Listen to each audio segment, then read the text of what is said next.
just call it Conversations with Coach La La La La La La La La. Conversations with Coach La La La La La La La La. If you got something on your mind, you can call in, you can hit a line.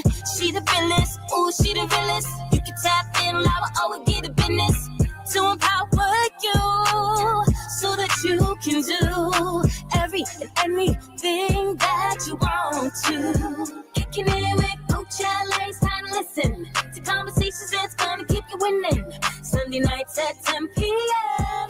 on the air and he just calling. Conversations with Coach La La La La La La La La La La. Coach La La La La La La La La La La.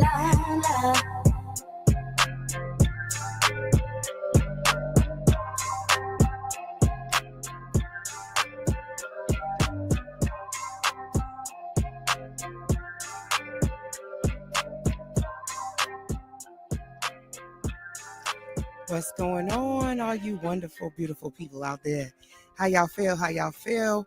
Welcome to another episode of Conversations with Coach La La La. Look at me breaking the daggone microphone. Good Lord Jesus. Good Lord Jesus. What did I do, y'all? The whole thing just came off. Oh my gosh. I don't know what I just did, y'all. I ain't never seen that happen. Oh my goodness. Ooh, I didn't have all kinds of things happen tonight, but that's the first time I ever had that happen. So yeah, how y'all feeling? How y'all feeling? It's gonna be an interesting night. So y'all know that I have been doing a lot of great things. So shout out to Vic Breedy and the Selfish Women's Group. Today we did our group that we do pretty much quarterly. So shout out to everybody who attended that. I also had an opportunity to go to the Black Joy Day hosted by Java with Jimmy. And I tell you, that was an amazing experience down at the ICA. I was like, wow, I never had been there before. And it was a beautiful exhibit. I got a chance to see some really cool art. And it was a good time.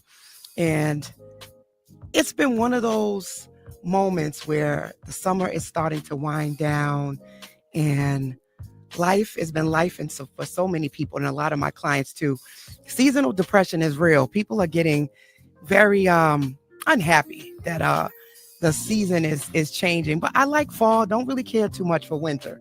But we are really excited about the things we got coming up at the radio station, because we have the Urban Escape on the Cape that is going down in December. You guys might have seen that we're starting to put out some flyers about the acts and the different things that are going to be coming. And I'm super excited about this trip. We did it last year, and you can get book your rooms on heat981fm.com. It's going to be a great experience, from comedy to poetry to the gala, to the pajama party, the silent party. I mean, we just got it all covered. It's a great family event that you absolutely do not want to miss. Now, I am waiting on my guest, y'all. I know that she is finishing up with her event that she has in Philly. So she's going to be logging in anytime now. So we have tonight, we're going to have two-time Grammy-nominated spoken word artist, Queen Sheba. So I'm going to tell you more about her because she definitely will be logging in. I know she's running a little late from her event that she has going down in Philly. They're doing an open mic night tonight in Philly. And as you guys know about live shows, it doesn't always end on time. So she will be here. So for all you guys that are tuned in and looking forward to seeing Queen Sheba, she is definitely coming. So don't worry about that. She's just wrapping up with what she got to do. If you've ever been to any of her shows live, which I have been to 3 hip hop versus poetry shows here at the City Winery in Boston, and they were absolutely phenomenal shows. So you guys definitely want to make sure that you don't miss her when she brings that show back to Boston. We also have our very own VCR, who is going to be doing a show also at the City Winery coming up really soon. And his tickets are also on sale. So you guys don't want to miss that. I want to make sure I get the right date for y'all as we wait for my guest. So he is doing the second go round at the City Winery. This is VCR. He also is one of the hosts of Mic Check 1212 that comes on Mondays. And that is going down Sunday, September 21st at the City Winery. So y'all might check that out too. Is she here yet? No, not yet. So we got that going on as well. And it's just been a really nice time connecting with the community. Today at the Selfish Women's Group, something that we did that I thought was absolutely phenomenal is that we talked about giving and we talked about gratitude. And we had to write letters to someone who has shown up for us. And I thought that that was something that made us all sit and pause for a second and think about life and think about folks that you don't have to ask to show up for you and how they just show up for you when you least expect it. And yeah, so that was a great experience. Shout out to Vic Breedy again. She did a wonderful job facilitating the Selfish Women's Group today. And I enjoyed it a lot. I really, really did.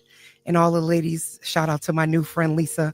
Hey, Lisa, I think you also were tuned in earlier and shared the post. So I appreciate you. But yeah, it's been a great summer thus far. It's been so many great things going on in the city, and we couldn't have been more thankful. Some of you know that this particular week we voted, and there's a lot going on in the city. Shout out to Josh Kraft. He actually dropped out of the mayor race. So right now, Dominguez is trying to do a recount, and it's just a lot of stuff going on in politics. It's a very interesting time, I would say, in our world in terms of leadership. So we don't know what's going to happen in Boston, but as of right now, Mayor Wu pretty much has it in the bag. So, shout out to Mayor Wu. I mean, at this point, there's no competition. She pretty much has won because Josh dropped out. So I don't know what's going to happen, but it's something to see. It's definitely something to watch as we navigate these terrain. Something that also I want to quickly talk about because I don't really know what happened, but today I saw a really disturbing video and it made me think about the state of the world. And it happened on the 28 bus today. Mike Dees posted it. I also saw a couple other people talking about it, but a young lady pushed the old lady off the bus. And I'm not really sure what was going on there, but I just want to really pray for the world and pray for us to be a little kinder and a little nicer, especially with, you just never really know what people are going through. And that video was very disturbing because you wonder what was going on with the young lady. Definitely seemed like she was ready to get off the bus and the lady was blocking her way. And she just pushed her off the bus. And I just felt for her. I felt for the old lady. I felt for everyone watching it, and just how frustrated we can be when our backs are up against the wall. And tonight's episode is all about that, right? We're talking about heal people don't act like that. And it just made me think about all of the trauma and the things that we go through in the world and how those things shape our personalities and can trigger us to do things that if we weren't already stressed, overwhelmed, and feeling frustrated, we might choose to do something different. So I think it was Boston May. She was just saying, what's going on? What is really happening? And what's causing people to feel that way? And she was saying, back in the day, we were raised with respect and the world was different. And I don't know. I think, tragic things have been going on for a really long time. And sometimes I think we want peace and we don't want to see these things. I wonder if that's possible. I wonder if we'll ever get to a place where we won't see things like that. And because that's what she was saying, what can we do? And Mayor Wu has us thinking that the world is such a better place and things are better in Boston. And I think to a certain extent it's better in some ways, but then at the same time, it's not better for everyone. And as a clinical social worker and as a therapist, I often ponder this. It's just like, will there ever come a point where people won't need therapy? Will there ever come a time where there won't be cruel, mean, evil people in the world? And when I think about that, I often say I don't know that will ever be the case, because a lot of this behavior is passed down generationally. And to break these generational cycles, there has to be a cycle breaker. Somebody has to decide, you know what, I'm just not going to act like that no more. And with that, sometimes there's a lot of, you can feel alone and you can feel as if you are isolated, because who else is doing that, right? Like if you decide to be different than your family and not act like your family. So you think about racism, right? If you choose to be the one person in your family that's not racist and doesn't engage that way, how do you still come around your family? And for a lot of times you're still coming around your family even when you don't agree with what they do and what they say, because you love your family.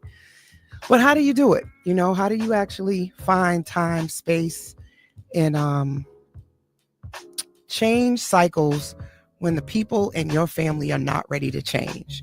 And I invite people to call in as we wait for Queen Sheba to log in, and hopefully she'll be logging in soon. She did say she was running about 15 minutes late. You can call in 617-238-7111. How do you think we should handle breaking cycles in this world, in this country, when everybody ain't ready to change? Is it the leadership? Is it, somebody said that the young lady who pushed the woman off the bus needs to be fined, charged, and put in jail. But we also have people saying that jail isn't always the answer. So what do we do? How do we get people who are not ready to heal to heal?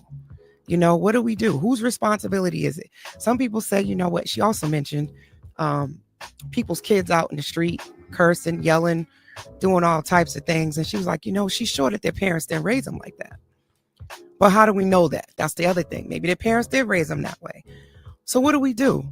How do we get change in the world, and whose responsibility is it to do it? Especially if you don't have parents, right? Somebody said, well, that's because fathers are not in the household. Okay, that could be part of it, right? But what about the children who have a 2-parent household and loving parents that are still out here acting up? What should we do? How should we handle it? Programming, jobs, we say that that's all going to help, but some people still, with all of those services and resources, still decide to go and live a life of crime, get on drugs, no matter the support. So what do we do? How do we help that?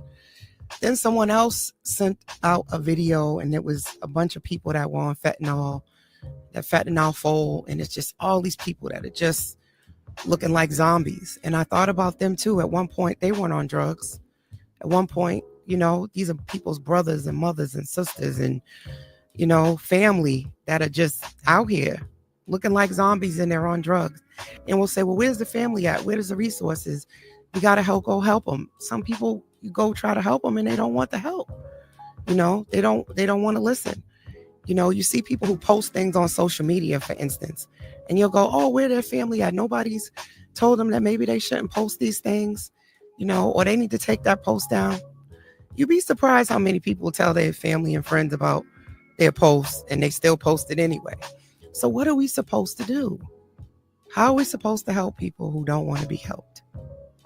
And I say that as a therapist, right? People will call and say, hey, they want to refer their family to therapy because they think their family member needs therapy. Family member comes to therapy and they don't want to engage. They don't want to do therapy. I'm only here because my mother told me to come, or my wife told me to come. So I'm just curious, whose responsibility is it? How do we handle these situations? Do we need more governance? Do we need more laws? Do we need to put more people in jail? More programming, more therapists? I mean, I'm currently recruiting anybody who wants to be a therapist to who has a MSW and is interested in being a therapist to come and work in my practice, and I can help train and develop you. Do we just need more therapists, more mentors? You know, I don't know, guys. I'm pondering it. I don't know that there's an easy answer to this.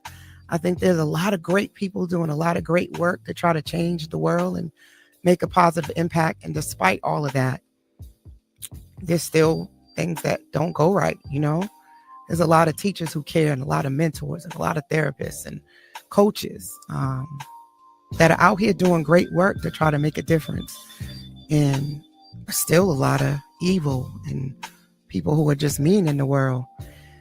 So it saddens me, you know, when I see things like that. It troubles my spirit. I know I can't change the world, so I just try to, well, that's not true. My contribution to the world is to just see one client at a time, one session at a time, one episode at a time, and to encourage people to really think about, how are you showing up in the world? So somebody told me, they was like, you know, sometimes they just can't take it anymore, right? And they feel like they want to get their clap back, they want to get their get back, and they feel like they don't want to see people play in their face. And I said to her, I said, you know, there's a lot of people who are in jail right now who wish they could have just taken a moment to pause, to breathe before they made that decision to get their get back, their clap back, and that they wish they would have just walked away. You know, yeah. Tonight, Coach is in her feelings. I have to say, seeing that video, seeing the woman get pushed off the bus, just got me to thinking. And I've experienced a lot of joy recently. And also, that's the other thing, people have criticized folks for doing things that bring them joy. So were we supposed to just stay sad? You know, like, are you supposed to march? I know a lot of us are march. A lot of us are signing petitions. We writing to our politicians, and we are hosting groups and doing advocacy work. A lot of us are doing a lot of work. Are we not supposed to take a break from that and go have moments of joy? Are we not supposed to celebrate the good things in our life? Where's the balance? You know, where's the balance? Because I get it. You know, hey, you guys are partying, going to cookout, going to see Charlie Wilson, and, you know, you're celebrating going to the Chris Brown concert. And there's people out there that are hungry or going through hard times. What are you supposed to do? If you are donating money, if you holding food pantry, if you go donate and volunteer your time, and you do this consistently, are you not supposed to have moments of joy? As a therapist, I think I have about 40 clients. I spend a good amount of my time doing groups and mentoring. Am I not supposed to take a break, practice self-care, and have a little bit of joy in my life? How do you have balance? Thank you, Weena. Weena said people have to want to make the commitment to change themselves first. Then family, friends, and counselors can help. Agreed.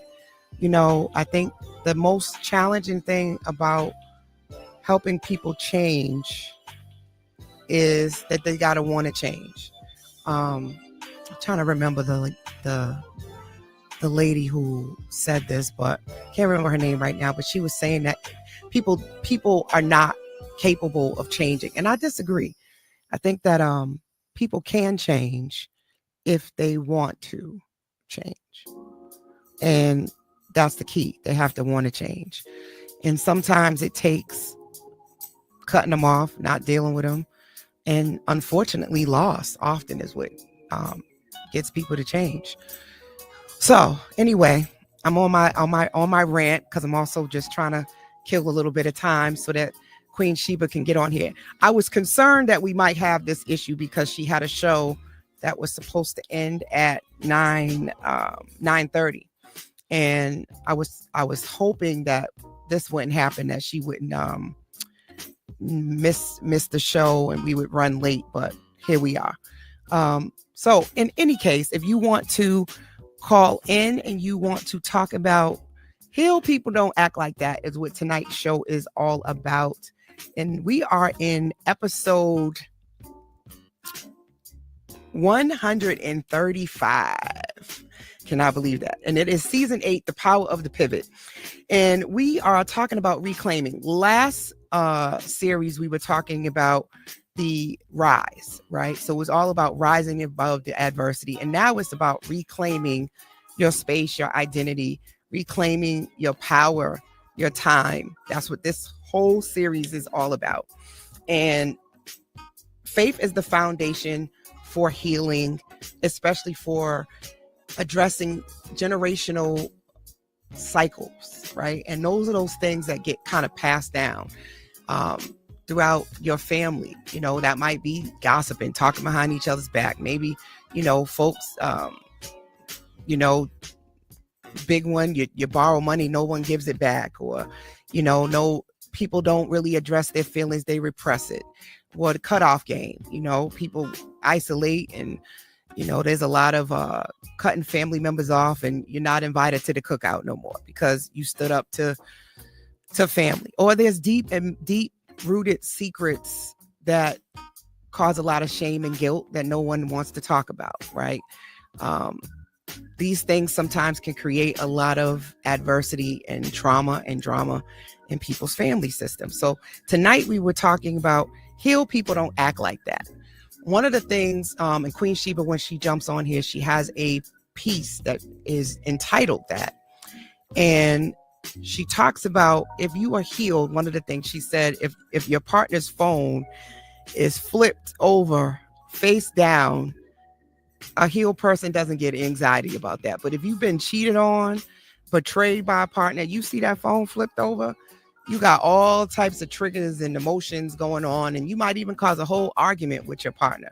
And they may not be doing anything, but because of your past, you show up in that relationship carrying that same baggage over into your new relationship, and they may not even get it or understand why that's a trigger for you, especially if you're not really good about expressing some of your past issues and trauma. So that's what we're supposed to talk about tonight. I'm hoping Queen Sheba is going to come on here any second now. Y'all know my show's only an hour, so I'm not sure what's going to happen, y'all.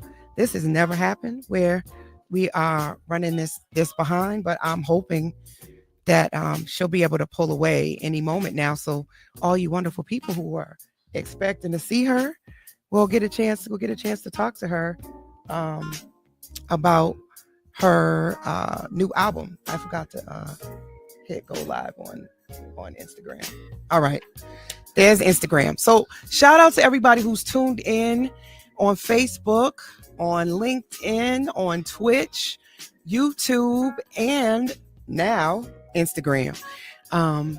So we are waiting for our guest, and I have opened up the phone line so that if you wanted to call in and talk about heal people, don't act like that. What is one of your situations or your story where you're like, yep, I'm still not healed from that?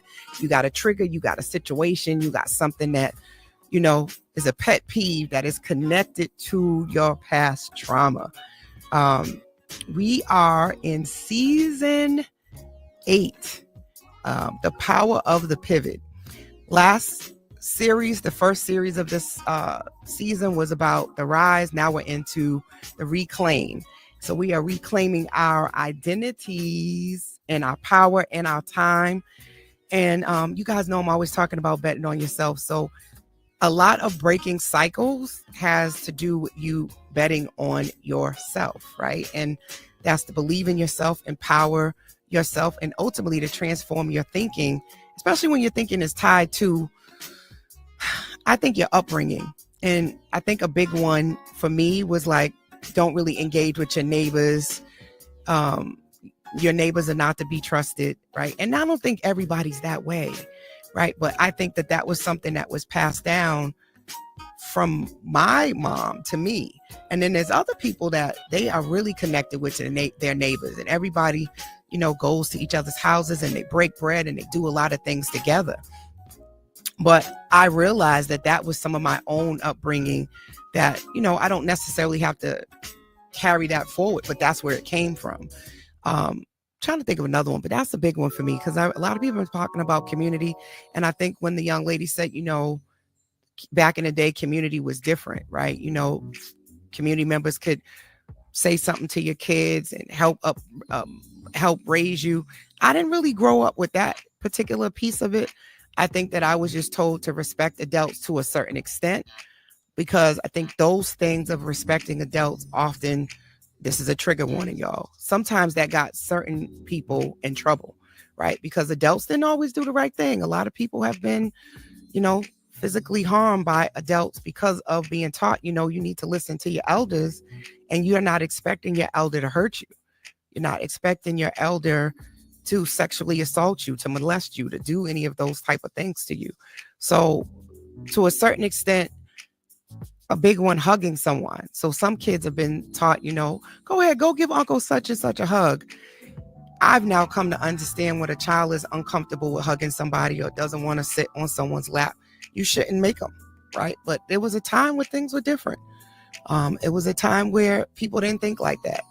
And, it's unfortunate that certain individuals' behaviors and, harming young people have made it where you don't even want your kids to go spend the night at some people's houses because you don't want anything to happen to them. Those are those type of things that linger from past trauma from certain family systems. And it's like, how do you address that? And how do you talk about that? How do you keep each other safe? And sometimes the only way to keep your child safe is you just can't spend a night over no one's house, And I don't think until I got older, it was explained to me why my mother was uncomfortable with that, why she didn't want me to spend the night over people's houses. And a lot of that stuff is connected to trauma. And it's like, how do we break that cycle? Especially when sometimes the secret is somebody did that and no one addressed it. No one made that child feel safe. The amount of clients that I have, that's Queen Sheba. She's signing on right now, y'all. The amount of clients that I've had that have reported, telling and sharing that they were harmed and weren't believed is mind-boggling to me. The number of people who have a story of being sexually assaulted is mind-boggling to me. The amount of women who've been sexually assaulted is mind-boggling to me. It's just like, I wish that there was a way to ensure that these things never happen, but we also want women to feel safe, to walk the street, to be able to wear whatever they want to wear when they want to wear it. And the world is not always, you're not able to always do those things, but we're fighting often just to be able to be safe and to be able to be authentically ourselves no matter what. And I don't really have an answer for all of this, y'all, except for, I'm here to listen to people's stories and help them process it and help them make sense of things that sometimes don't make sense. And that's just hard. It's really, really hard.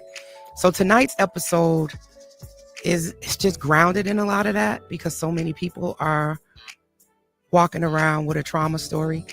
I also listened to a lady on Instagram. She goes by the capacity coach, and she has talked a lot about not letting your trauma story be the story that guides you and to build capacity and to be able to move past it. So we're gonna talk more about that. But my guest is finally in the back office over here. She's in the green room, and so let me tell you a little bit about her. First of all, she was on my wish list. I have been to three hip hop versus poetries here in Boston.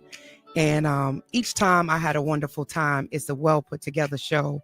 And I have Chief the Poet, Amanda Shea, and Amanda Shea was also co-hosting.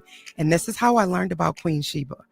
And she is a 2-time Grammy-nominated spoken word artist. And what makes this so unique is that she's the first woman to get nominated back to back. First off, she's a poet, she's an author, she's a professor, and she's an activist her work bridges art, healing, and social justice. And in 2025, she released her 10th album, which was Civil Rights. The South Has Something to Say. I'm sorry, The South Got Something to Say. Now this is her 12th project that we're going to be talking about tonight, which is called A Hurricane in Heels. Heal people don't act like that. She has performed and been featured with Robert Grasper, who's also a Grammy-nominated artist on the project F Your Feelings. She has been honored at the NAACP Image Awards.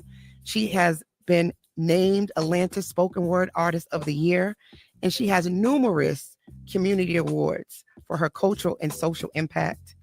Her journey from foster care to international stages, including performances at the Apollo, PBT's Lyric Cafe, and festivals in Africa and Europe and the Caribbean. She has reflected all of her work with resilience and her dedication to truth telling. She's a professor of creative writing at Clark Atlanta University. She has been mentioned and she has mentored so many of the next generation's writers and helping them publish some of their first books. She's known for her bold authenticity and her unapologetic storytelling. So I want to welcome Queen Sheba because she's finally here to Conversations with Coach La to the virtual couch. I hope the sound and everything is going to go right. I hope everything's just going to go as planned. And I'm going to bring her on the stage. And hey. And hello. There you go. There's your sound. Hey, good. I'm glad. I'm so glad. I'm so glad you made it. I was just telling everybody that you were finishing up your show in Philly. And you are a busy bee. Oh man. You gotta get it. It's like sleep while you did. Look, my edges is coming out. We're running around the stage. We had such a good time tonight. I am so thankful that you were able to come on and just be able to be here with me because, like I said, you were on my wish list. I remember interviewing oh my goodness, my brain. I'm having another one of those brain fogs. But I was interviewing another poet and they were actually performing with you. And J Rose was performing. Oh, she's right here. Yo. That's so good. Then she came down here to me. Hey. So I was interviewing J Rose. I can't believe you just said your name. The last time I was on your show, I was in Atlanta. Yes, I'm about to tell you the story. That's so awesome. Look how the world works. Oh my goodness. So I was interviewing her and she was getting ready to perform at your show. Same thing. She was like rushing from stage to get on the show. And I was telling her you were on my wish list. And so I've been. Oh, that's so amazing. Look at the world. And I told them all night too. I was like, I got to get to this interview. We got to end at 9. I mean, the poetry was so good. Yeah. I love you too. I love you, J Rose. Hi. Thank you so much. You were awesome. You were amazing. The whole night was amazing. Hey, thank you. Right. I tell you so. Yeah. So for everybody that's listening, y'all are probably like, what is going on right now? I know. They were like, what just happened? This is probably but this is what happens when you have a Grammy-nominated artist. You just make time, you make space, and you go with the flow. This is like once in a lifetime. Fabulous was talking about his son met Steph Curry. And Steph Curry asked him to come and shoot with him. And he was like, nah. And his son was like, I didn't want to miss in front of everybody. And his father he was like, well, I'll do it next time. His father's like, when's the next time you're going to get a chance to shoot with Curry? So there's these moments where you just make it happen and you show up and you just do what you do. So you have an extensive bio, first off. Like I was reading it. I was like, if I read your whole bio, but you have just been doing so much. You have so many projects. Your catalog is amazing. This new project that you have is just absolutely phenomenal. I've been thank you. My heart and soul is in that. Oh, I've been rocking it and listening to it. So I want to get into that. I want to get into who is Queen Sheba above and beyond this poetry and this spoken word. Like I know that this is your heart, but what is something that you want the audience to know that if they've never met you, never ever downloaded your work, and they're hearing about you for the very first time, what is something that they can't go Google? That I take risks that a lot of other poets don't in their writing. Like I don't dance around metaphor. I give you the story how it is. I have creative license, so sometimes I exaggerate for, poetic fun or to get a point across. And um, I don't I don't metaphor a lot, so I take a risk in my writing where I think other poets might be afraid to. Some other poets, not all, but some other poets might be afraid to take that risk and really be vulnerable in their work. And I think it's becoming. I think poets are starting to feel more safe now that mental health awareness and being mentally healthy is something that people are starting to feel safe about, and starting to feel safe talking in public about. So I think they're starting to write more about their trauma and their stories, and solutions to them, where I have been doing that for a really long time because I didn't know another way not to throw myself off a bridge or in front of a car. Like I'm just out here living this poetry life and not really having a lot of guidance. And when things would go wrong, I'm like, okay, what do I do? Where do I go? Who do I talk to? Like what's happening? And it's tough, especially as a woman, especially as a Black woman, especially as a Black queer woman. It's crazy out here in the streets, and you really have to make your way. You really, and there's no certain way to go in spoken word. Poets are in movies, they're in voiceovers, they're in commercials, they're in Broadway plays, they're in off Broadway plays, they're writing songs. So I mean, there's no one thing to do with a spoken word artist. A lot of PR agents are like, what do we do with you? Everything is the answer. Everything. Whatever you want to do, I can do. So now that I've hosted for the Grammys, I can host for the Tony Awards, for the BET Awards, for the Emmy Awards. And so now I have that credibility where I'm not going to blurt out something crazy live on camera. Then, I can be trusted in that arena. And so poets should be in those places. We should be hosting the VMAs, the video, whatever is happening, you know what I mean, the ESPYs. We should be everywhere that whoever is considered a celebrity, we should be there as well. I love that. So you've been called one of the most talented writers in our genre, right? Oh, give thanks. Their words, not mine. How do you personally describe your voice and your purpose as a poet? My purpose has always been love. I've been a tough love type of person. When it comes to myself, I'm like, hey, get up and do this. After 24 years of poetry, you wonder day to day, like, what's next? What do I do? Like, what's the next thing do I do? Do I throw another show? Do I go on another tour? Do I write another book?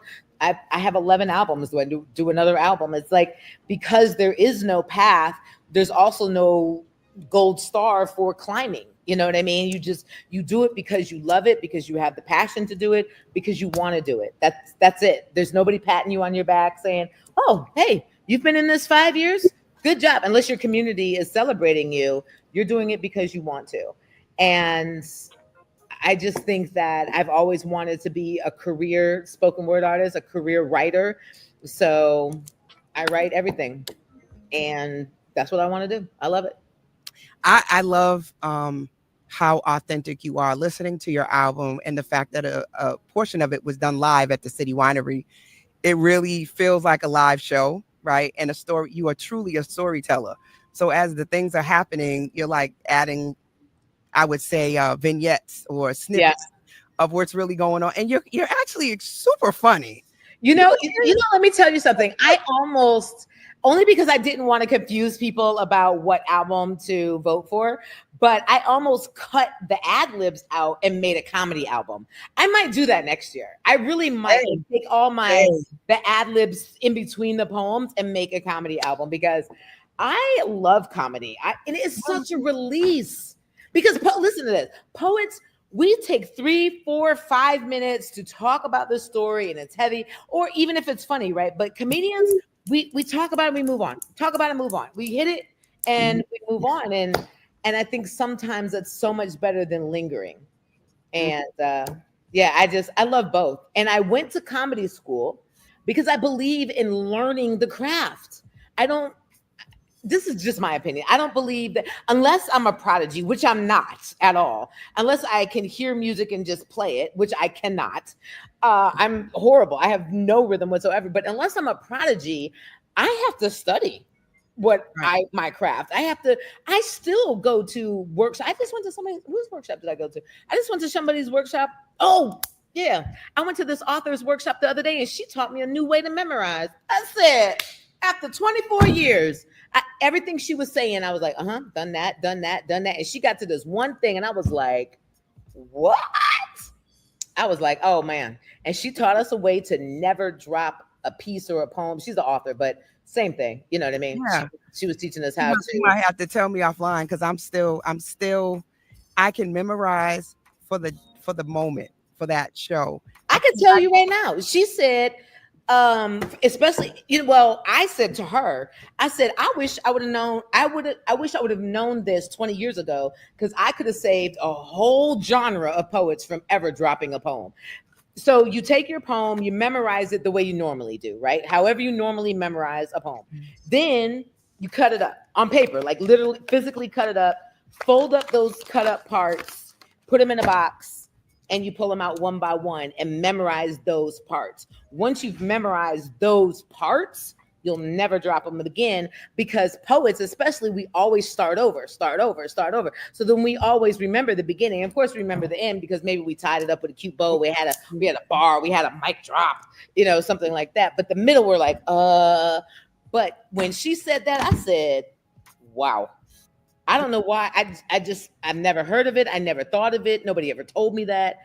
And she's so true. She said, otherwise you end up in a continual loop of going back to the beginning, I said, man, if you ain't never lied, you have never lied. So cut it up, put it in a box. And let me tell you, I have a TED Talk coming up October 17th, and I am going to practice. I'm going to memorize it like I normally memorize it. Then I'm going to cut it up. And she, talked about the mind palace and being able to put parts of the piece onto places in your house so that you memorize it that way as well.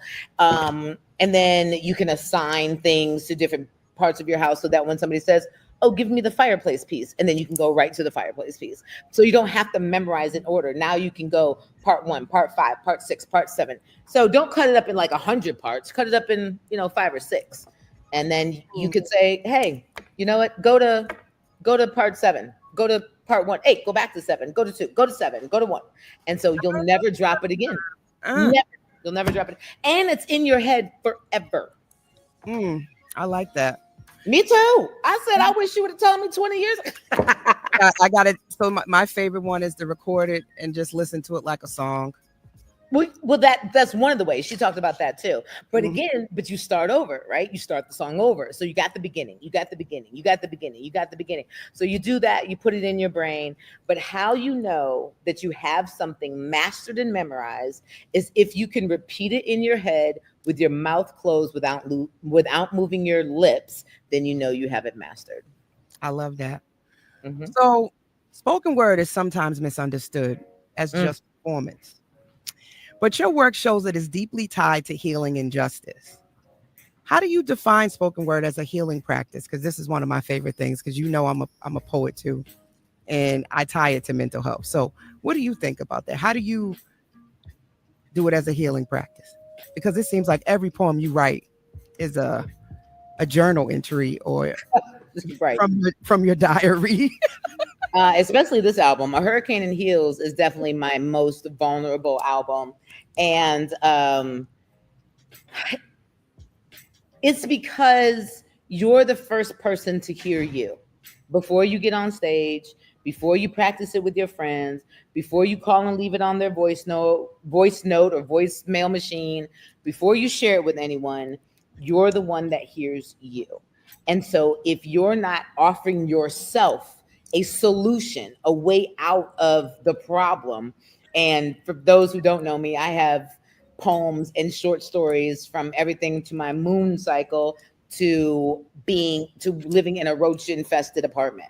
And I made those things funny, but really the moon cycle poem, which is called the Real Period poem, is about me having endometriosis. That's what it's really about, right? And which is a very harsh disease on the woman's body. from not eating right, from too much sugar, from too much carbs, from not drinking enough water, from genes, from biology. And then living in a roach infested apartment, that was my experience when I moved south to Atlanta. That was one of my first experiences. And it was nobody's fault, it was nobody's problem, it was just where I lived, you know? And I had to laugh about it before I cried. There were roaches everywhere. Good Lord. I had to make it funny before I passed out and threw everything away and set the apartment on fire, you know? So yeah. But it's always an undercurrent of social politics. So even the Roach poem, but it's not even a poem, it's a story. It's a hilarious story. The undercurrent is, why are there an influx of roach infestations in lower economy and neighborhoods where people look more like us? Why? Yeah. I mean, we're in the South. It should be equal roaches for everybody, you know, or none. How about that? Or I told you she was funny. She said equal roaches for everybody, or none. Like, why is it that we have McDonald's, Wendy's, et cetera, rats and roaches, where up in Buckhead they got Sprouts and Publix, and we got yeah, we got rotten fruit from Kroger that's been sitting there for 4 days. One of the poets here, Donnell, Brother D, had posted a video. He was shopping, forgot which supermarket it was, but they had molded bread and it was just on the shelf. He like literally did a video and he was like, this just shouldn't happen. But this brings me to my next segment, because we're going to talk about this, which is, what does therapy mean to you? And I want to sort of talk about the album, right? The title of this album is A Hurricane in Heels. Heal People Don't Act Like That. It's such a bold title. What inspired that title and this body of work? So what's interesting is, initially it was called Heal People Don't Act Like This, because I was talking about myself, right? Mm-hmm. But then when I made the t-shirt, people didn't want to wear a t-shirt that had accountability. So I changed it. Yes. It was crazy. So if you had on my t-shirt, well, this is the wrong one, but if you had on my t-shirt that said Heal People, A Hurricane in Heels, Heal People Don't Act Like This, you're talking about yourself. And so then people are going to be like, what do you do? Starting a conversation about you. And so people were like, I want that. So I offered options and people were buying Heal People Don't Act Like That, but which I could still talk about myself, right? But they didn't want immediate accountability. They wanted to be able to deflect and then be able to say, oh, someone over there feels like this about this, and without talking about themselves. And I was like, that is crazy. But the name of the album is Sometimes I Feel Like, what was it? It was the Tasmanian Devil, right? That's just running through things, wrecking life. And the last couple years, I don't know. I just haven't got it right. I don't know. And I've learned through therapy that I don't know is a lie. You take out the I and the don't, and you have your answer, which is no. So I'm not sure exactly why I'm in the situation I'm in. There's several small reasons, and I'm having a hard time facing myself and making the decision I need to make, which is adult and healthy, to get myself out of the situations that I'm in. And they're heartbreaking, and they're sad, and they're heavy, and you can't be inspiring and you can't receive inspiration when you're feeling heavy, right? And you just brought a whole mouthful to what this whole episode is about, which is the power of the pivot. I was waiting for you, so you missed that. So just to kind of bring it full circle, which is, how do we, the first part of this season 8 series was about rising above the adversity. And you are opening up the part 2 of this series, which is about reclaiming. And talk about the universe, right? But reclaiming your time, your power, your energy, and how do you go about doing that, right? And I was saying before you got on, there was two things that happened that I saw. A young lady pushed an elderly woman off of a public bus here, and it got recorded. And she had a baby carriage, and it just seemed like she was having a whole moment. She was telling the lady to move and got frustrated and just literally pushed her off the bus. And so that, and then there was a video showing all these different people that were clearly on fentanyl, and they were doing the fentanyl fold, and just the state that we are with addiction across the nation, right? That you find pockets like this, and how it was, disheartening. And one of the videos was saying, hey, the politicians are making us think that the world is better here in Boston, for instance, and it's not. And people's kids, another person made a comment about people's kids being outside and cursing and just being disrespectful. And I was saying, well, whose responsibility is this? Right? Who do we blame? Is it the politicians? Do we need more rules? Somebody was saying the lady need to be put in jail, but I'm like, that's clearly frustration. That's coming from someplace for her to get that frustrated to push this elderly lady. And as a therapist, I'm getting a lot of different things that people bring to session. And I'm like, is there ever going to be a time where there's not pain, is not hurt?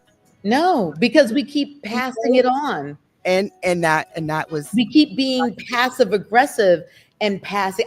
There have been times in the last 2.5 years, I've noticed myself being passive aggressive. I'm like, why are you doing that? She'd be like, why aren't you just saying what you want instead of throwing an adult temper tantrum to try to get what you want? Like, that's not cool. You know what I mean? And I think we learn inadvertently, subliminally, through social media, throw a temper tantrum and you'll get what you want.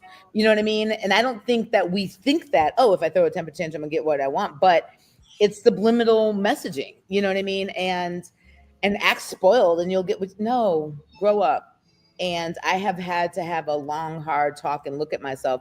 The other thing is, and until you are in alignment, and I'm talking to myself, y'all, until I'm in alignment, things will not go well. They won't go well because you're going to be in fight or flight, and you're going to be worried about being in alignment the whole time you're not in alignment. And I know, listen, y'all, I know sometimes it looks easier to stay in comfort, stay in the job, stay in the relationship, but it's not, because the long-term effects of staying somewhere where you're not happy or flourishing, maybe you're happy, but you're not flourishing to your full potential, and you don't even know what your full potential is because you're not letting God lead. You're leading. Right. So one of the things, poetry that I love about your poetry is that transforms pain into purpose, which I think a lot of poets do that. Yeah. Spoken word validates identity, affirms survival, and fosters connection. And I think one of the reasons why I gravitate to poetry and why I created Poe Therapy is I think it's one of the true spaces that's still left, where you can be authentic and talk about whatever you want, and not necessarily get canceled. Although comedy, was like that too for a while. But poets are trying to cancel other. I got dragged twice this year. I was just about to say, although it's starting to get more and more where it's like people take your freedom of speech. And to me, it's so crazy. It's like you want to drag anybody on social media before having a full-on conversation. Now, I understand the A-listers, the attorneys talk to the attorneys, so they drag people because they can't really get to them, right? So I get that, but people that are accessible, poets who are accessible, comedians that are accessible, have a conversation with them first, clear the air first. I just talked to somebody the other day about a misunderstanding we had about a Women's History Month show that I was throwing. And she said, yeah, the only reason I didn't go to social media. And I said, why would you go to social media? You could have just called me. And it's just a generation that just feels like that's their just due. And it's not. You're hurting more than just that person. And that needs to be understood. Yeah, I am heavy tonight with this show because I feel like I've been taking in a lot of content, and it just seems like no one really knows what the solution is, but everybody knows what the problem is, right? And I often think the first step is check oneself. Remember that? Check yourself before you wreck yourself. Check it. I just feel like a lot of times we're not self-reflective. And it's funny that you bring up the t-shirt. People didn't like it because it was a level of accountability. And I often will say, as a therapist, I have tools and skills and I'm trained, but that does not exempt me from the human experience. Therapists have therapists, lawyers have lawyers, Right. doctors have doctors. Right. Like I still experience anger, frustration, sadness, all of the things I experience. I just may not react to it as someone who, AKA, heal people don't act like that. I might actually choose something else. So let's talk about that poem, right? The one that you did, Heal People Don't Act Like That. I don't even know if you could do that piece. I was trying to find it so I could play it, but I couldn't get a clip, and I should have asked you for it so I could have played it on the radio. I'm on my computer. I can find it. Let's see. So one of the things you said, I think it might have been more the ad lib, and or maybe it is in the piece where you like, a healed person, and I said this before you came on, doesn't react to their partner having their phone flipped over. Oh yeah, that's in the poem. Yes. So this poem, I know for me, I was like, wow, this poem, I need to have my clients listen to it because there was so many elements about triggers and things that sort of throw you off. It throws you off from being maybe your authentic self. But how have you used your poem? And you're saying right now you're in some situations, I don't know if you're going to talk about them, but where your poetry is reflecting your real life. And one of the things you're like, I don't know if I'm still going to even be in this relationship on Sunday. And you kept that in there.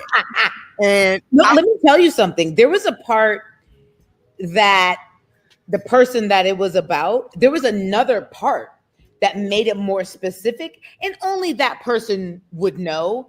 Well, maybe like a couple of my friends. And I was asked to take it out, and I was angry. I was like, wait a minute, this is my art. And it was at the end of the album where I was like about to send it off to be mastered. And I was like, yo, I'm only letting you hear this because it's done, not because I'm asking for your opinion. You know what I mean? But I compromised and cut out 3 words where it was like maybe like a half a sentence that kind of specified who I was talking about. It didn't make or break the banter, but I regret it. I regret taking it out because it was a shock to the chest. And I still have it like in the original, you know what I mean? But I regret taking it out because I regret because I made the decision, allowing someone to alter my art. Because if I would have went to said person's job, I couldn't say, hey, can you move that chair to the left? Because I don't like it.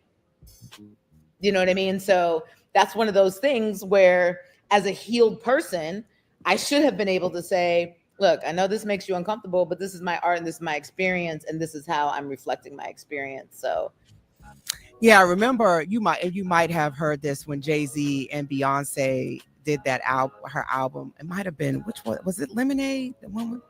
One of the ones where she was talking about the cheating and how he was a part of that creative process and what she talked about. And Chief, the poet, had talked about, oh, don't date a poet. Oh, it might have been Amanda Shea. All of us. You might end up in a poem. Yeah, I think it's a coffee mug.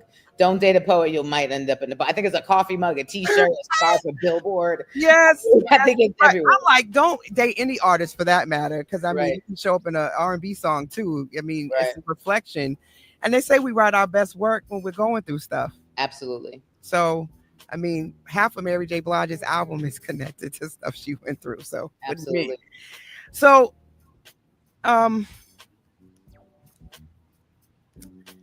it makes me say about that banter, that interlude. So on the album, you all, it's the interlude right before Donald, 45-47, where I was in Chicago City Winery.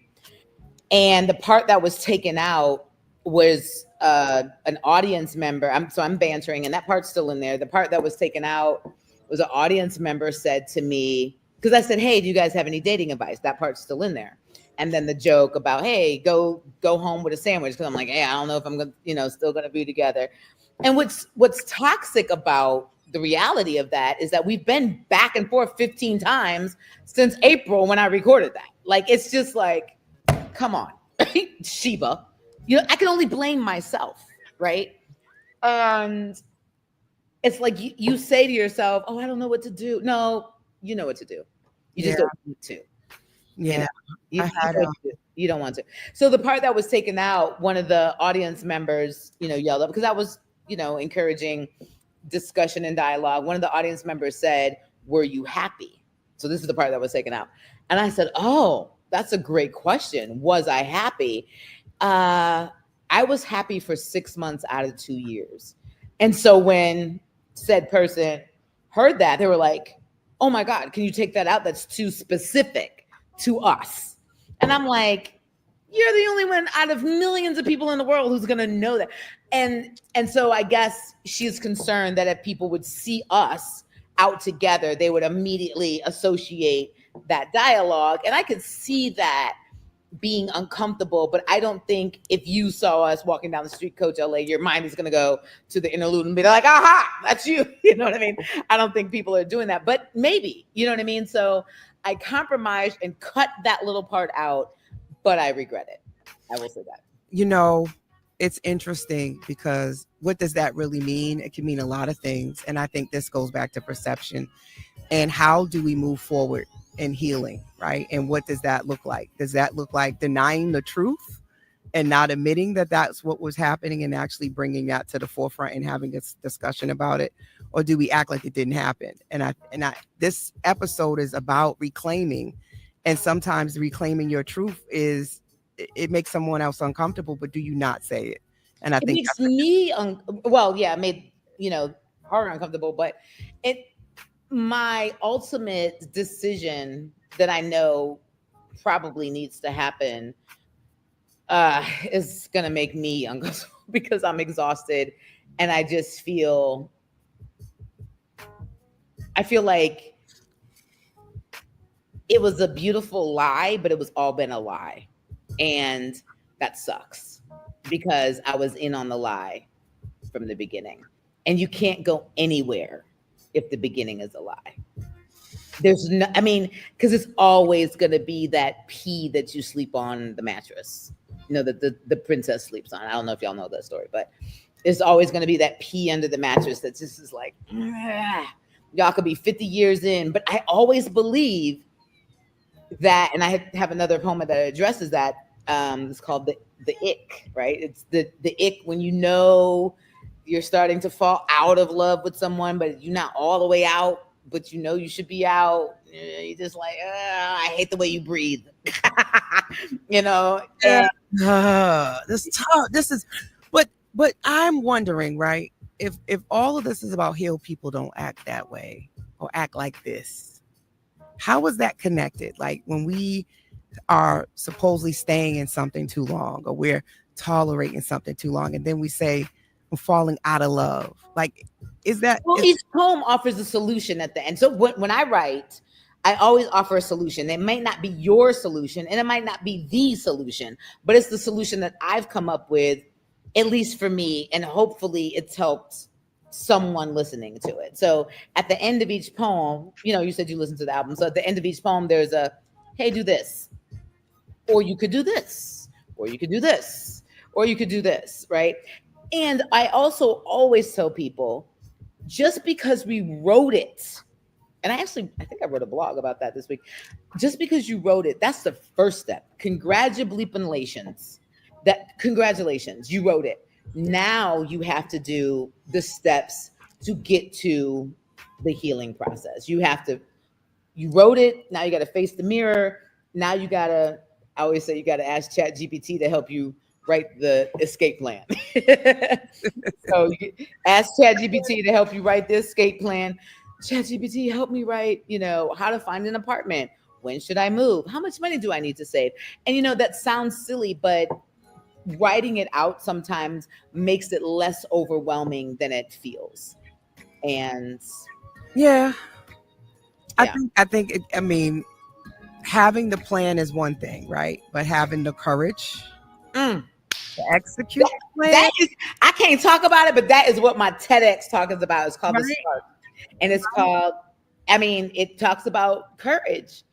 And I have to memorize it. And hopefully, as I'm memorizing this TEDx talk that I'm going to do on October 17th, and and we're allowed to talk about where because we want people to come, is at Georgia College, 89 miles east of Atlanta. So come through.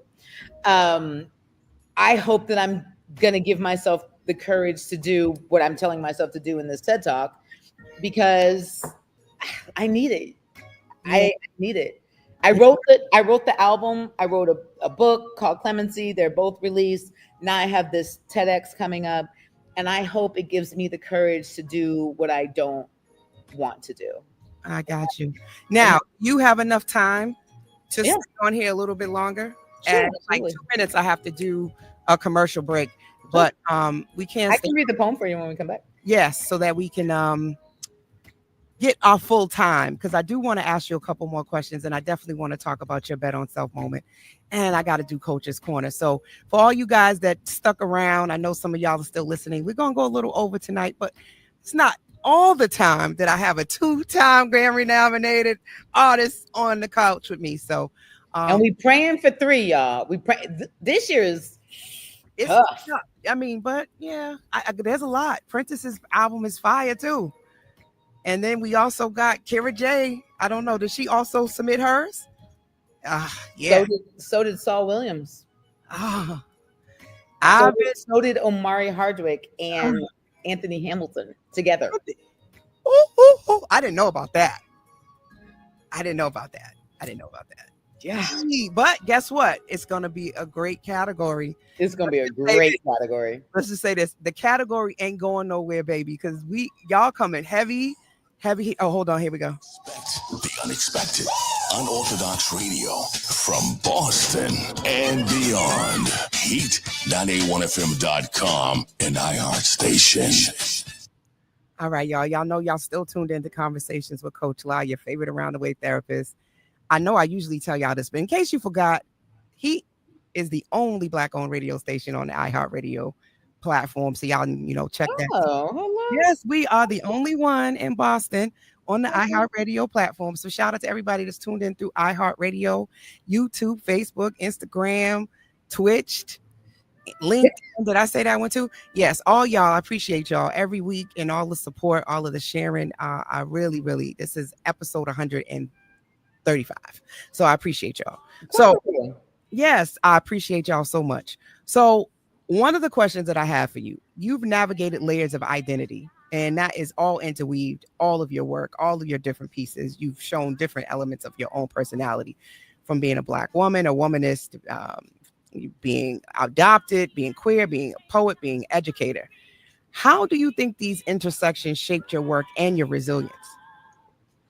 Oh, because once I sign on to something, I'm going to advocate for it. Just like the Grammy category, just like spoken word artists having music with their poetry. So once I decide to be an educator and what I'm going to educate about, I'm going to go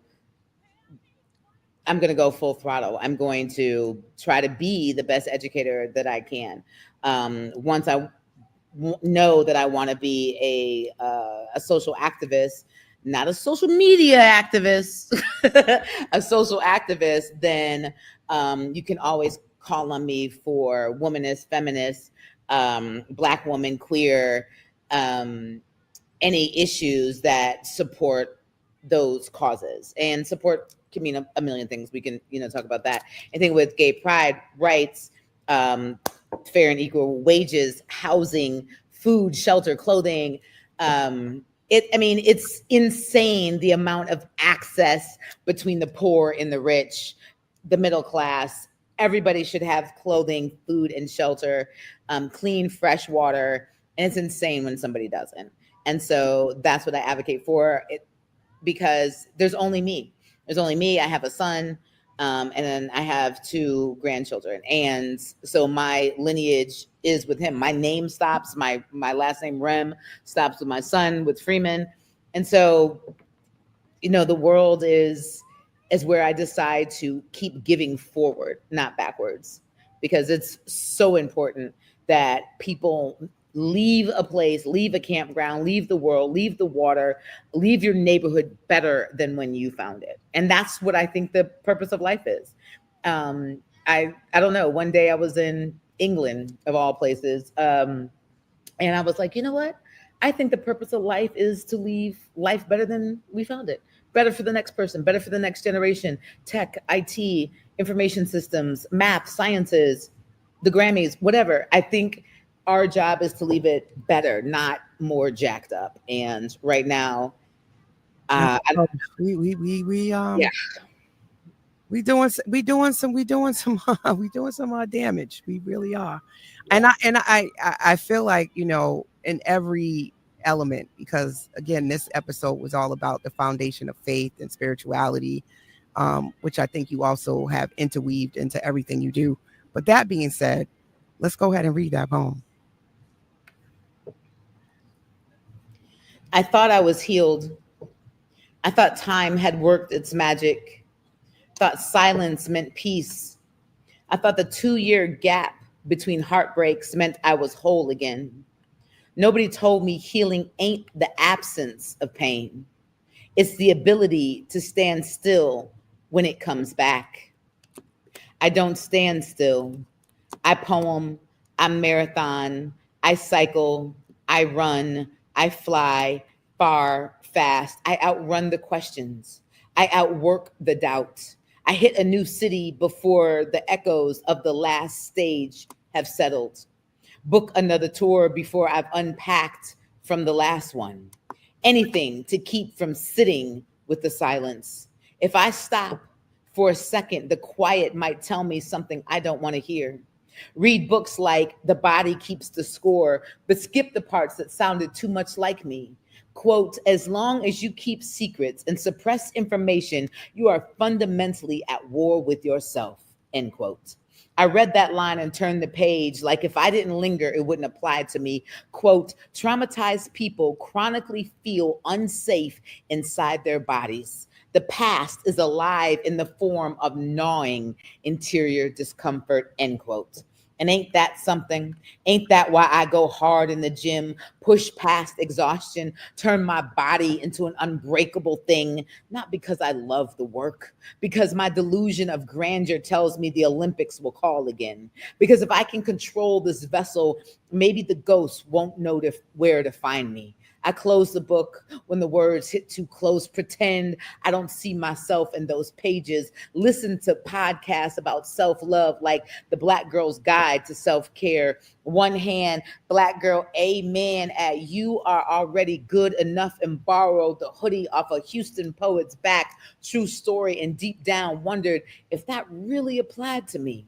I'd be real good at pretending like I'm unbothered. True Leo flex, exuding pride and confidence. Beneath the surface, there's a tsunami of self-doubt, a fear of vulnerability, a need for control. Love knocked again. Called, actually. Suddenly, I ain't know where to put my hands, what to do with the quiet, how to let a person breathe without holding my own breath. The first time they don't text back fast enough, I'm pacing like it's a hostage situation. The first time they say, I need space, I start measuring exits, checking fire escapes, packing my bags in my head like I knew this was coming. I be real good at pretending I'm unbothered, but my body keeps receipts overflowing in my armrest, spilling out of my glove box. I walk like I got free will, but my feet still follow the patterns I swore I broke. I swore I covered with the snow, and I'm from Michigan. I love like I ain't afraid, but my hands tremble when I reach for something or someone that might stay. So I tell myself, healed people don't act like this. Healed people don't get triggered by someone putting their phone face down at dinner. Healed people don't assume absence is abandonment. Don't treat affection like a loan they might have to pay back. without interest. Healed people don't flinch at good morning text because they've read that script before and know how it ends. Maybe healed people just ain't been tested yet. Maybe we don't know who we are until love asks us to prove it. Maybe I suck at relationships. Or maybe I just ain't as healed as much as I thought I was. Either way, my baggage claim is full, y'all. And I can't keep pretending I don't know who it belongs to, but it's mine. And I can unpack it one piece at a time in my own time. Poem.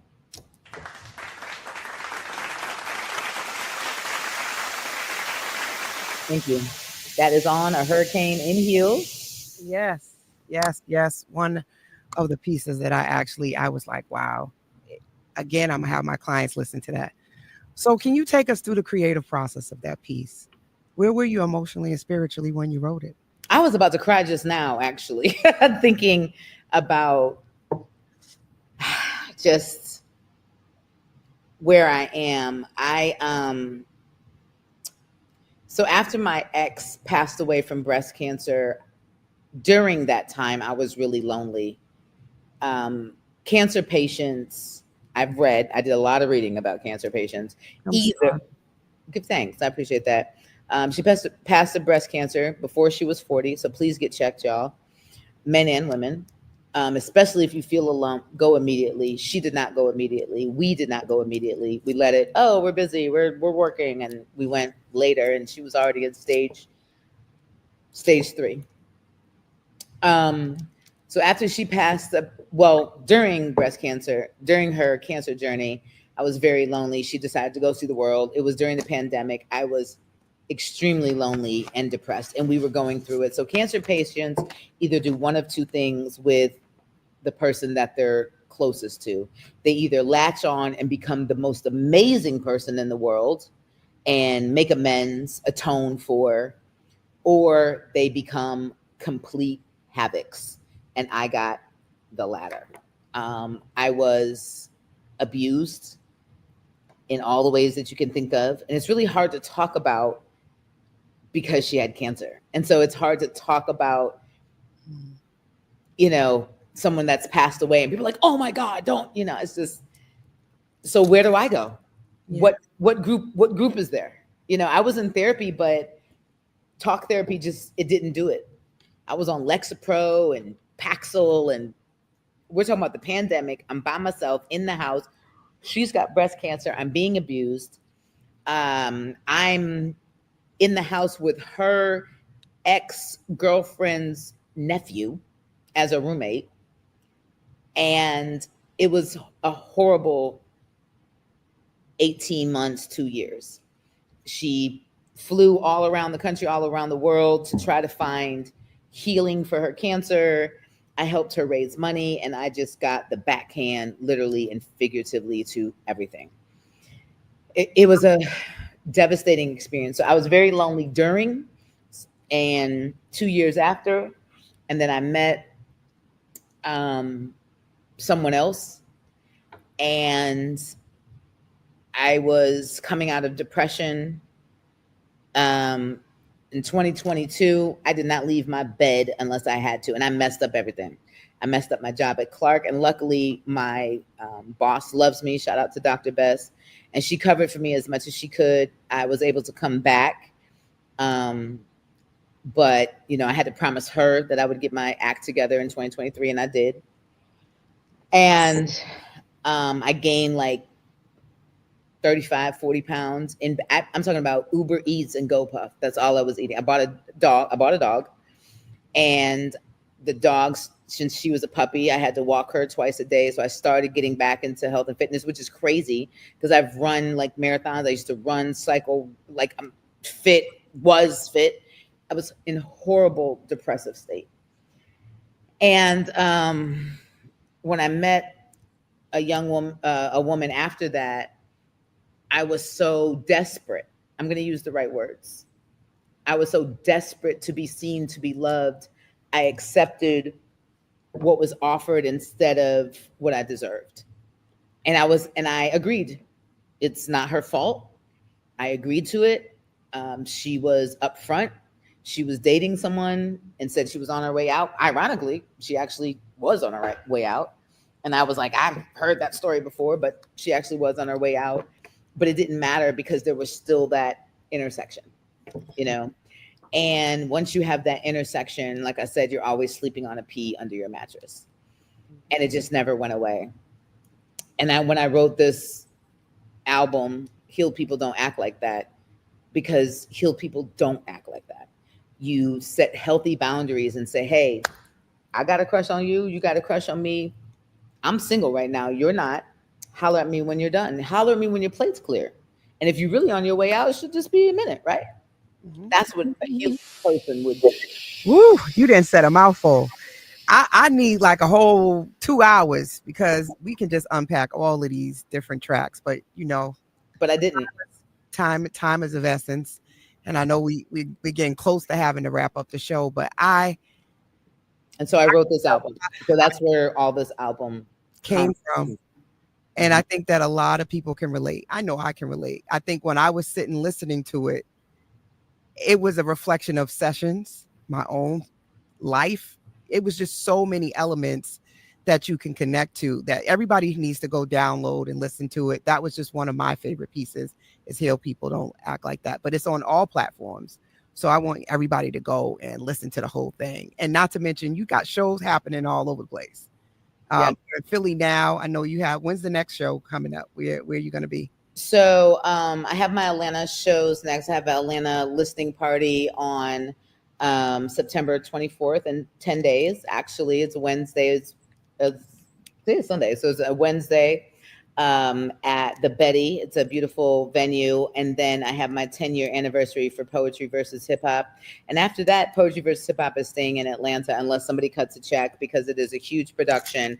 And it was just, costing a lot to take. Yeah, it was costing a lot to take on the road. There's like 15 to 18 people on each show. And it's a lot. It is definitely. I've been to 3 here in Boston. Good. Yes. One of them was on my birthday. It was the July 10th show. So okay. It was my birthday. I attract cancers. Yeah. Yes. I'm awesome. So let's talk about the Bet on Self moment. Let's go ahead and get into this, because I think this will sort of wrap everything up in a nice little bow. Sure. Because Bet on Self moments, you may or may not know. So let me tell all of the people who have never been on my show before. These are those moments in your life that you decide, despite your situation, despite your upbringing, despite your past, despite what people told you could or couldn't do. Those are those defining decisions where you choose healing, growth, and change, even when it's uncomfortable. And it sounds like you are on the verge, on the cusp, on the tippy toe of a lot of Bet on Self moments. So currently, past, future, tell us about where you are and what's the next best Bet on Self moment for yourself. Like literally? Literally. Oh Lord. Okay. Like, what do you think about that when you hear what it is? It sounds like you've been telling us about one that's about to come up. That's what it feels. It feels like you're on the verge of a Bet on Self moment. I am. I struggle with separation anxiety. I struggle with being lonely, not alone, but lonely. I like being alone sometimes. It's me and my German Shepherd. I love my current partner. Best thing that's happened in my life for the most part. And I think right now my address is Raleigh, North Carolina, but I'm not living there. And I say living there in air quotes because I'm suffering there. Atlanta has the heartbeat that I need, the art, the livelihood, the vibration of the city, and the triangle, the Raleigh, Durham, Cary, Greensboro area is for tech, it's for construction, it's for IT. It's not breathing the art or opportunities that could be. in Atlanta. I love Atlanta. I love Atlanta. You talking about advocate for? I love Atlanta, and I tried with Raleigh. I'm suffering in a lot of ways. And when I say a lot of ways, I want you to think of all of the ways that you could be suffering. And I'm suffering in all those ways. And I'm afraid that I will. Oh, I'm about to cry. I cannot believe I'm about to cry on your podcast. On your show. I'm sorry. I apologize. It's both. It's a live radio show / podcast. It's all good. I am afraid that I'm gonna lose my partner because she is a deflective, shutdown, withdrawal personality, and kind of out of sight, out of mind. She doesn't do a lot of, hey, here's a picture, here's a video. That's me, you know. Hey, here I am. I'm in Chicago. I'm in Ukraine. That's me, right? It's not a lot of that reciprocation, and so I think the love bombing stage is over, where we both did that in the beginning.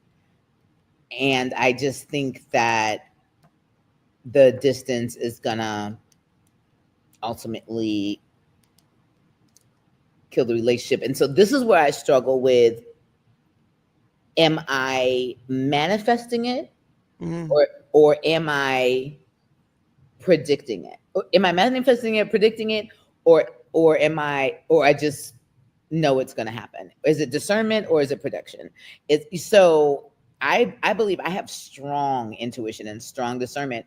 And so I know I need to move back to Atlanta, like full-time, change my license plate, change my license full-time. I have a house there. Is that where your partner is, in Atlanta? No, my partner's in Raleigh, Durham. She owns a business that's brick and mortar, which is why I uprooted, thinking that I could, I'm on my laptop, I could just live in Raleigh, Durham. It's not the same. It's not. That's a tough decision. It's not. I am Black. The triangle is not Black. It's not even supportive of Black. It's not even supportive of being gay. It's not even supportive of, it's very Trump. You know what I mean? It's not even supportive of civil rights. No pun intended. It's not even in support of, right. It's not even in supportive of poetry, art, live music in Atlanta. Even if I didn't want to perform, I could go somewhere and just chill at a, maybe you got to create it. I tried. I did. I tried for 6 months, and you're like, oh, that's not long enough. It just wasn't. They weren't gravitating to it. And I spent money on it. I didn't half step it. I had big features, spent money on it, had radio ads. The radio ads were $20 on the radio. And was it Radio One, as a matter of fact? Yeah. Radio. Oh, it was Radio One. Yeah. So I mean, it just, I guess you kind of have to stay, what do you call it?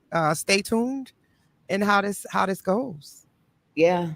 But I think my discernment is saying your love is not a contract to suffer. Another track on my album, love is not a contract to suffer. And I think when you're not happy, unhappy people make people unhappy. Miserable people make people miserable. So if I'm unhappy, I'm going to make my partner unhappy. And that's not fair to her. She didn't put a gun to my head and say, hey, come to move to the triangle. We talked about it, but we didn't talk about it enough because we both had our rose-colored glasses on and, hey, we love each other. Let's move in and be lesbians. And there goes that humor again. They say, give them, so we dated for 6 months and then moved in with each other. And we thought, and I can't say we, you're not supposed to speak for other people. That's another thing that healed people don't do. We don't say we, speak for yourself. Right. But we did think that because of our age, we're both of age, we thought that we would be mature enough to handle the transition, but we didn't transition. We just jumped. And it was like, oh, okay, just go. Hey, figure it out. There's the grocery store. There's the dry cleaners. Go. And it just wasn't the same. Yeah. What's so interesting about a bet on self moment, because you doing what you're doing is a bet on self moment. You trying it and giving it a shot is a bet on self moment. You also saying, you know what? There's some things I didn't flesh out. And I think you mentioned a couple of good things: separation anxiety, sort of, what do you pick? Love, career. That's a tough one, right? Like at the end of the day, you got to have those elements that make you whole and make you complete. And if you feel like there's a piece that has to get cut off, what is worth the compromise, right? And I think ultimately I want to give you a lot of kudos, because I think even though this is hard, the fact that you're talking about it, expressing it, and looking at it is considering all the options. Okay. Yeah. So we're gonna I know you got to go, right? They said we're about to cut the lights off on you. Yeah. So let's go ahead and wrap this because I'm so happy that you were here. So let's go right into the Coach's Corner. You guys have stuck around. Again, you don't always have somebody of your caliber on the show. We have all types of people, but I know you're busy, so you making time, I really appreciate it. No, I really no. Thank you, but I really appreciate you being flexible and allowing me to come on a little late when the show was running behind for poetry. That is means a lot to me, and that's very integral. Thank you so much. I really do appreciate that. Thank you. It means a lot. So Coach's Corner is just all we just gonna wrap it up, and it's just our opportunity to really talk about what our takeaways are. What do we want people to sort of take away from this show? It's a moment to reflect and gather key takeaways. So we're gonna quickly do that. What is a takeaway? What is it something that you want people to take away from being in your audience, listening to your new album, just engaging with you in general? What do you hope people are taking away from your work and taking away from this conversation? Believe in yourself, listen to yourself first, follow your heart and your discernment, lead with God, trust your instinct in your gut. When you see the pink flag, don't wait for the red one. You do not need to suffer in any relationship, if it's friendship, familyship, love, or a job, your church, your community. You can remove yourself, control your mouth. And what I mean by that is take a second, and if you feel like you're about to be reactionary, just say, what did you mean by that? So you can take a second to then process what they said and then come up with a healthy decision for yourself. Do not cheat on someone else. Cheating is cowardly. That's what I believe. You're not giving someone else the opportunity to make a healthy decision, either for the health of their body, HIV, hepatitis, whatever, COVID, for their health or for their mental health. That's not fair to them. And you wouldn't want somebody to do that to you. So be strong in knowing that you are absolutely 100% enough. And it's okay to be angry. The very last track on my album is Barbie on Fire. Because come on, I get angry. It's cool. Ain't that the truth? I know that's right. Yes. I know that is so right. So I just want you guys to all understand every one of these episodes, and this one we went very, very, very deep. And I thank you for your vulnerability and just sharing all that you did and just opening up. But that is reflective in all of your work. So I'm not even surprised. But reclaiming begins with recognition, you everybody. Healing is not a solo act. It is a communal, generational, and a spiritual act. Faith doesn't erase pain. It transforms it into purpose. When you build on faith, you reclaim. So I really just want everyone to realize that this life be lifing. It is a journey. It is not all plain black and white. Therapy is not for everyone, but sometimes it's enough just to spark, just to open you up. I'm a big advocate for spoken word, for journaling. Pick up a piece of paper, a pen, and just let it out. Don't worry about what it sounds like. Don't worry about if it makes sense. But I'm telling you, it's such a release. And if you're bold enough, brave enough, go to an open mic and let it rip. And you might just realize just how much why we love poetry so much and why we find it so healing. So Queen Sheba, thank you so much for your time. Thank you so much for having me on. And if any of you ever feel pulled towards suicidal thoughts or wanting to possibly think about committing suicide, please call 988 or your local suicide hotline, or a friend. It doesn't matter why you show up the next day. It could be superficial or it could be something meaningful and deep, but we want you here and we need you and we love you and we need you to show up every day. If I had committed suicide one time that I had thought about it, I would have never been able to make it to the Grammy stage to present awards to Sheila E., Michelle Ndegeocello, Samara Joy, and so many more. It was such an amazing, amazing experience. Or make these albums to hopefully help and heal not just one person, but maybe the world. Thank you so much. I hope y'all enjoy and love A Hurricane in Heels. Yes, there are some very emotional tracks, but there's some bangers on there too. You roll the windows down, there's some bangers on there too. I appreciate you, sis. You just don't know how much. And I'm thankful for you that you're still here. I'm thankful for your vulnerability and your authenticity, especially given that September is Suicide Awareness Month, because a lot of people are going through it and they don't understand 1 + 1 doesn't equal 2. And they're just walking around with a lot. And as you guys know, I'm always taking new clients. I am here to support you. If any part of this conversation resonated with you, triggered you, you guys know how to find me on all social media platforms. And I do respond to my DMs. Therapist_Coach LA. I am truly your favorite around the way therapist. And if I can't help you, I will definitely get you in contact with someone who can, and at least send you in the right direction so that you can get support. So thank you, everybody. Keep betting on self. We'll see you next week. And good night. Thank you again, Queen Sheba. I really, really appreciate you. Good luck with everything. And thank you so much. If you're a Grammy voting member, I can't tell you who to vote for, but I do have an album called A Hurricane in Heels in the spoken word poetry category for your consideration. Yes, and please help me get to be one. I want to be in the category. Yes. Oh, yes, absolutely. Hook me up. Go to my website, DM me, and I will hook you up. Thank you. Good night, everybody. Have a beautiful week. Bye. Bye.